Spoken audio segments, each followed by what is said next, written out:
పైసలు మొత్తం పడేటట్టు చూడాలి.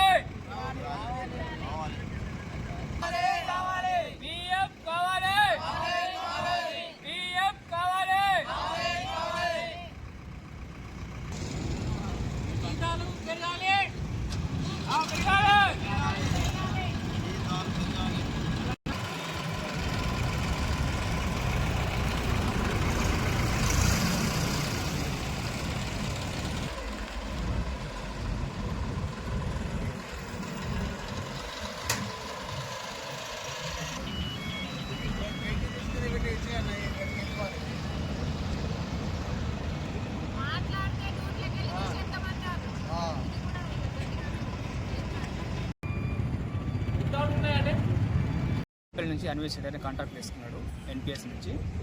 అతను మా జీతాలకి పైసలు కటింగ్ అవుతున్నాయి తప్ప పిఎఫ్ పైసలు కడతలేవు.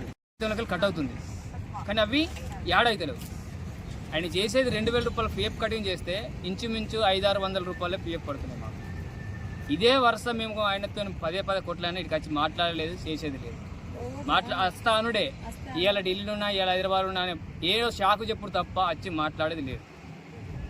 మాతో నచ్చి మాట్లాడితేనే కదా సమస్య ఏంటి తీరేది.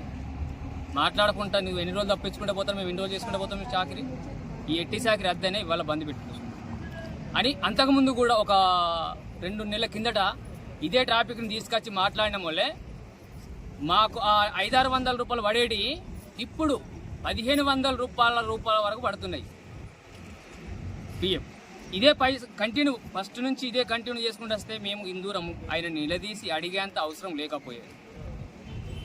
మా పైసలు మాకు ఇంతకుముందు ఎన్ని కట్ అయినాయో మా జీతంలోకి వెళ్ళి మా పైసలు మాకు ఇప్పియండి అని మేము కోరుతున్నాం. మేము దరిదాపులో ఇప్పుడు ఒక 15 మంది దాకా పనికి పోకుండా ఆగిపోయినాం.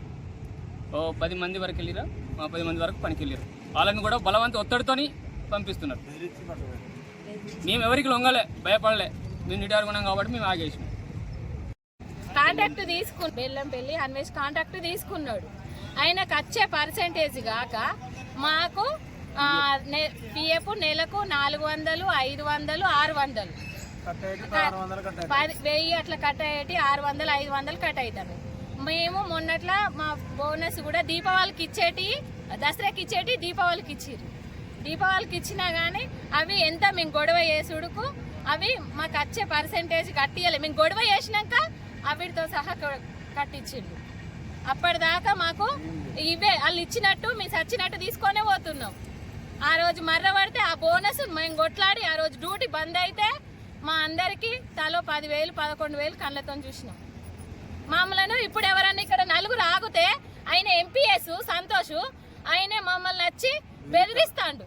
మీరు ఎందుకు ఆగిరు, మీకు డ్యూటీ అద్దా అది అంటారు. మేము చేయబట్టి 3 సంవత్సరాలు అవుతుంది. 3 సంవత్సరాల బట్టి మమ్మల్ని వీళ్ళు ఏమైనా ఇట్లా ఎక్కువ మాట్లాడితే డ్యూటీలోకి వెళ్ళి తీసేస్తామంటారు. ఆయన ఎంపీఎస్ మాతో మాట్లాడాలని ఆ రోజు అదానిని కూడా తిట్టుమని చెప్పిండు సార్. ఆయన కూడా అట్లనే మేము అదాన్ని ఎందుకు తిడతాం? మాకున్న కాంట్రాక్ట్ ఎవరో వాళ్ళని నిలదీస్తాం, వాళ్ళని అడుగుతాము. మమ్మల్ని ఇట్లా బెదిరించుకుంటా డ్యూటీ చేపిస్తారు. మా పైసలు మాకు కావాలి. ఇక్కడ ఎంతమంది ఉన్నామో మాకు న్యాయం చేయండి.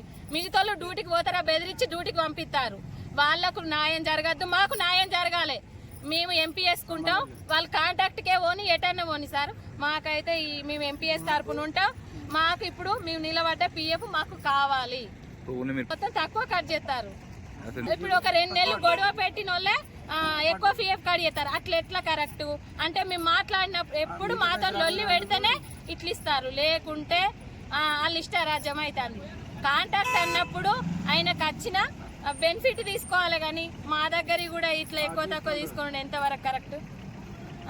మాట్లాడితే నువ్వేందమ్మా అది ఇదని ఫోన్లలో బెదిరించుడు, ఎవరికి ఫోన్ చేసి వాళ్ళను ఫోన్ చేసి బంద్ పెట్టించుడు. ఈయన ఎక్కువ మాట్లాడితే ఆయన ఫోన్ చేసి ఇట్లా అని మాట్లాడు. ప్రతి ఒక్కరిని ఇట్లా చేసుడు. డ్యూటీకి పోయేటోళ్ళకి పోవాలి, ఉన్న వాళ్ళకైతే న్యాయం చెప్పి అండి అన్నయ్య. మేము ఎన్ని రోజులు కాదు 4 రోజులు ఉండి మన ఉంటాం ఇక్కడ.